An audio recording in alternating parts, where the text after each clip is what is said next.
عزاداران امام مظلوم، وہ امام جو دشمنوں کے ہاتھوں مظلوم ہے، مگر افسوس کہ اب دوستوں کے ہاتھوں بھی مظلوم ہو رہا ہے۔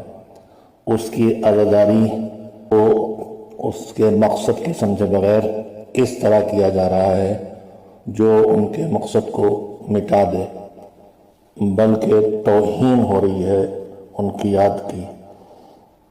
آپ حضرات کی خدمت میں کچھ باتیں کہی تھیں کہ ایک منظر اور سامنے آیا۔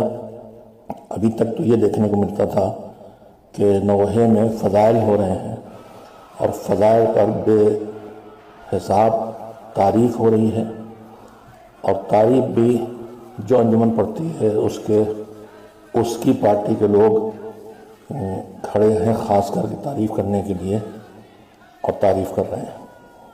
وہ بھی برداشت کیا گیا، لیکن ابھی نظر سے گزرا کہ تعریف صرف سبحان اللہ اور واہ واہ پہ نہیں رکی۔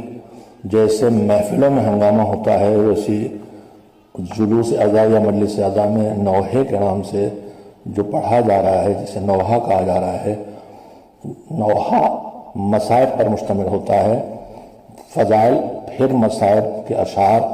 اس کے لیے سلام کی ایجاد ہوئی تھی۔ مجھے پچھلے گزشتہ شعراء میں، بڑے بڑے شعراء میں نوحے کے نام سے سب سے زیادہ مشہور بانو سید پوری کے نوحے ہیں۔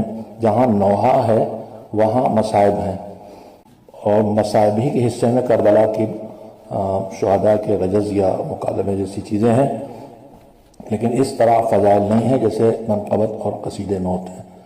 سلام اس کے لیے شروع کیا گیا تھا، اسی پہ تعریف شروع ہوئی۔ گروہبندیاں تو ہیں انجمنوں میں، بجائے آپس کے میل محبت کے مقابلے بازی دشمنیاں ہیں۔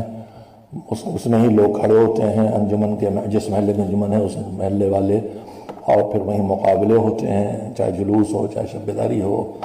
عجیب صورتحال بچپن سے دیکھ رہا تھا، تعریف تو ہو رہی تھی، ہلکے پھلکے اشارے بھی ہوتے تھے۔ اب اشارے جو ہیں وہ عجب سے بے ڈھنگے اور مکمل ڈرامے والے، پھر تعریف واہ واہ سبحان اللہ تک تھی۔ اب میں نے دیکھا لڑکے حیدر اس طرح سے کر رہے ہیں جیسے محفلوں میں ہنگامہ ہوتا ہے۔ محفلوں کے اشارہ نشان نہیں ہے اس طرح حیدر کرنا اس لہجے میں۔ میری نگاہ میں تو مولا کی احانت ہے۔ بہرحال یہ سب چیزیں مسلسل بڑھ رہی ہیں اور بے شعوری کی وجہ سے بڑھ رہی ہیں۔ ہماری زبان جو جی چاہے کرے۔ ہمارے بزرگ جو وہیں کھڑے ہیں، اگر وہ اپنے بچوں کو سمجھائیں تو ان کی بات سمجھی جائے گی۔ ہمارے جیسے بولتے ہیں تو ایک مہم کھڑی ہو جاتی ہے،